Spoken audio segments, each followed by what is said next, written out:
Camping at Verona Beach was nice. People were friendly. The weather was getting lousy. The wind was picking up. It was going to rain. They warned me that where my tent was set up was probably a little lower than it should be. I did bother to move it. Didn't get that much rain, but it worked out. One of the cool things that was going on at Verona Beach State Park were all these Volkswagen vans. I stopped to ask somebody what was going on with that, and it turns out there's a Volkswagen van camping group that gets together and goes camping throughout New York State all year long. If you'd care to hook up with them, there's a little information on the screen about where you can find them on the web. Well, I managed to stay dry, and it was time to leave Verona Beach State Park. Hit the road.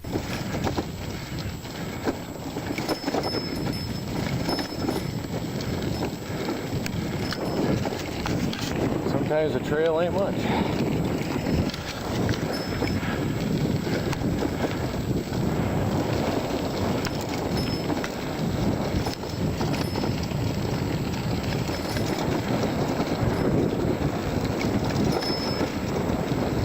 Oh my God, what's that? It looks like, could it be another detour?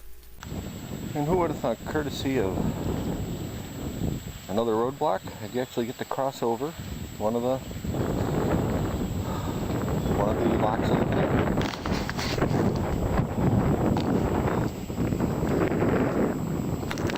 This lock is located near where the old Erie Canal path and the New York State Barge Canal cross each other. It's pretty cool to be able to walk across one of the locks and get to see the mechanisms up close. And this is not too far before we get to Rome, New York. At the eastern end of Old Erie Canal State Park is the Erie Canal Village. They had a changeover bridge, and it didn't look like it was a really friendly place. I didn't stick around there, moved right on to Rome, New York. And right in downtown Rome, New York is Fort Stanwix National Monument and Fort Stanwix. I wish I had more time to stay and really check this out, and someday I am going to have to get back to this.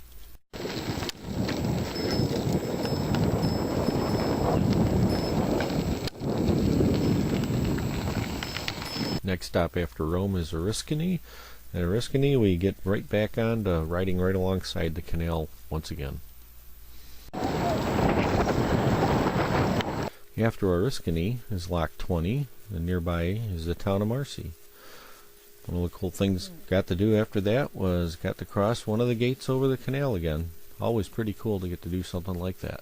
Only 19 more locks to go. The city of Utica came next and featured some great historical sites and markers in a children's museum.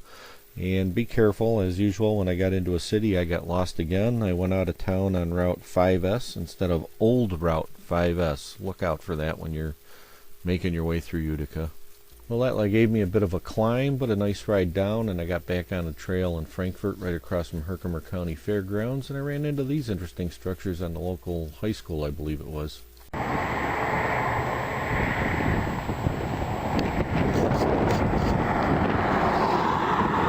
Next town is Herkimer, famous for its courts known as Herkimer Diamonds, and is the home to the Remington Firearms Company, and of course for some more construction. Then after Little Falls and Lock 17, it's the Herkimer Home State Historic Site. This was home to General Nicholas Herkimer, who led the defeat of the British at the Battle of Oriskany. The trail continues to be smooth as we follow along the Mohawk River and the Barge Canal through Mindenville and Lock 16. After passing through St. Johnsville, I arrived at my destination for the end of day 4 and set up camp at Lock 15 just outside of Fort Plain. Suffered through a pretty cold night, but when I woke up in the morning it was just another gorgeous day to get going.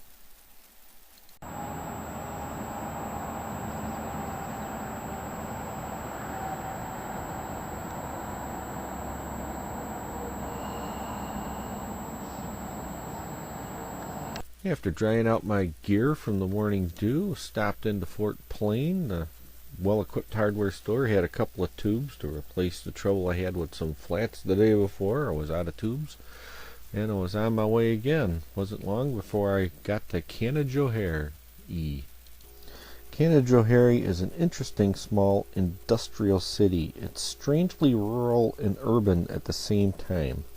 It's full of history, especially due to its position on the Mohawk River, where the Appalachian Mountains crowd the river banks. Canajoharie is also home to the Beechnut Packing Company, famous as the first company to be packing baby food in clear glass bottles.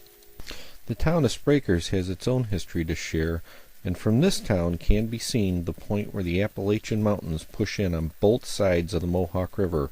The points are known as the noses. Big Nose appears on the left, and Little Nose appears on the right. The town of Randall is next. It is home to Lock 13, and their claim to fame is you can see the noses there from the other side, known here as the Remarkable Rocks. Moving right along, we come to Fultonville, which had an interesting sign which made me think about the end of my trip, but that's not what it was about. Then we passed by the National Shrine of North American Martyrs, which made me stop and pause and think, but it was uphill, so I wasn't stopping there. Somewhere between there and Lock 8, I ran into this. It's called a ghost bike. Apparently, whenever someone riding a bicycle is killed by a motorist, they put up a ghost bike to remind people that we have to share the road and to ride responsibly, whether you're in a car or on a bicycle. Like I said, next up, Lock 8. There it is.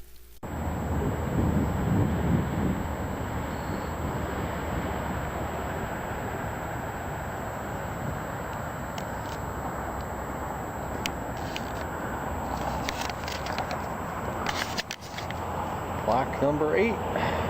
7 more to go and I'm done.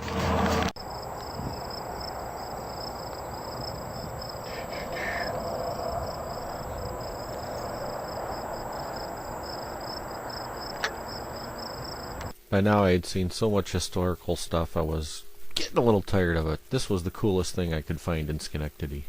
Continuing up the Mohawk Valley, there is one incredibly tough hill climb. When you get to the top, there's this awesome view. There's a number of industries there that apparently needed access to the river, so you have to climb these hills to get to where you're going.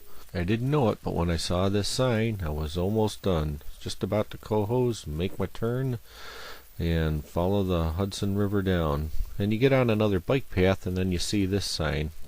And sure enough, the dead end leads to somebody's backyard.